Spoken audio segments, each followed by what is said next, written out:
All right, today we are tackling a massive question by looking at three of history's absolute heavyweights: Confucius, Lao Tzu, and Plato. They each had a radical solution to a problem that, let's be honest, we're still wrestling with today. So let's get right into it. So, picture this. Your world is just falling apart. Chaos is the new normal. How do you possibly build something better, something that lasts, something that's actually just? This wasn't some thought experiment for them. It was the fundamental challenge every civilization faces. And you're about to see their answers could not have been more different. And you know, what's so crucial to understand is that these guys weren't just sitting in comfy armchairs thinking of theories. Nope, their ideas were literally forged in the fires of crisis. They weren't just brainstorming a utopia for fun. They believed figuring this out was a matter of actual survival. So let's put this into context. Check this out. Over in China, around 500 BCE, the Zhou dynasty is just collapsing. This kicks off what's called the Warring States period, and trust me, it's as brutal as it sounds. And who pops up right in the middle of this mess? Confucius and Lao Tzu. Then you jump over to Greece about 100 years later. Plato is watching his beloved Athens get crushed in the Peloponnesian War. Their golden age, over. So yeah, for all three of these guys, the stakes couldn't have been higher. Okay, let's start with Confucius.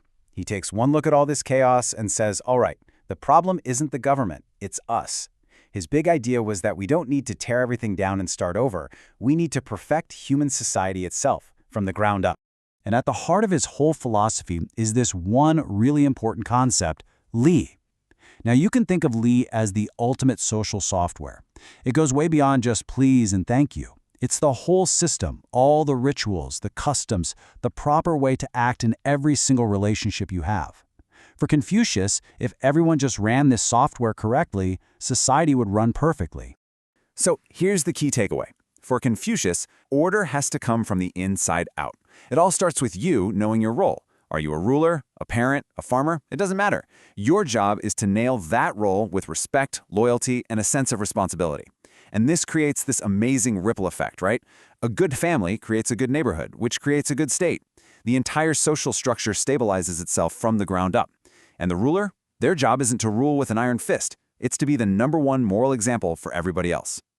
Okay, so at the very same time, in the very same chaos, you've got Lao Tzu, and he looks at all of Confucius's detailed social rules and basically says, whoa, you're trying way too hard. In fact, that's the problem. All this striving is what's causing the chaos. And his solution? It's pretty much the exact opposite. His big idea is the Tao, literally the way.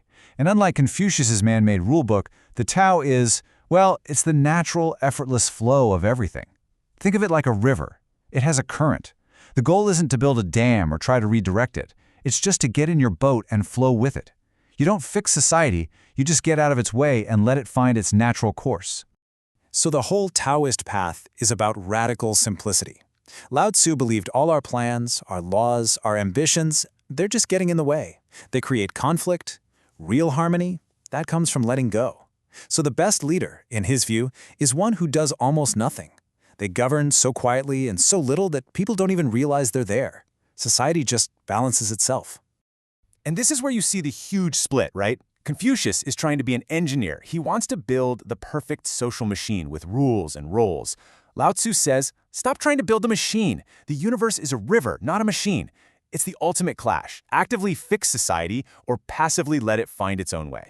Okay, so let's leave China for a minute and head over to Greece, because Plato has a third option, and it's totally different from the other two. If Confucius was bottom-up and Lao Tzu is hands-off, well, Plato was 100% top-down. See, Plato looked at the democracy in his city, Athens, and he was just appalled. I mean, they were picking some of their leaders by a random lottery. To him, that was insanity. It wasn't freedom, it was just handing over the keys to the kingdom to whoever. He saw it as ruled by a chaotic, ignorant mob, and he was convinced it would lead to total disaster.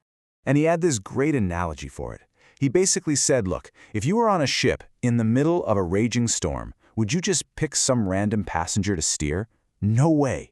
You'd want the expert navigator, the one person who knows the stars and the winds.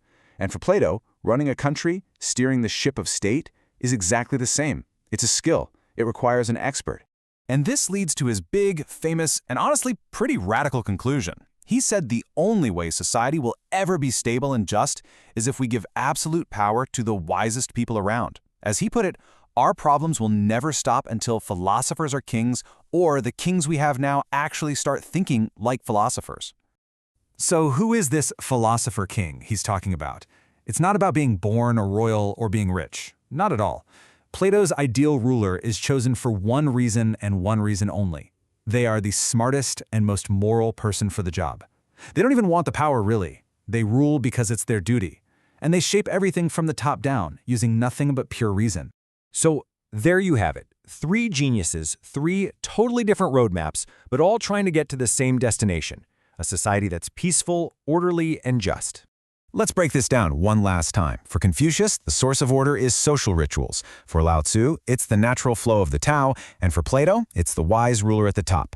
And look at how they see people. Confucius thinks we can be taught to be good. Lao Tzu thinks we're already balanced if you just leave us alone. And Plato, well, he thinks most of us are pretty ignorant and need a wise leader to guide us. 3 completely different starting points. And this all leads to one last, really big question for you. Because this isn't just ancient history, right? The debate between social duty, individual freedom, and rule by experts, I mean, that's pretty much every political argument we have today.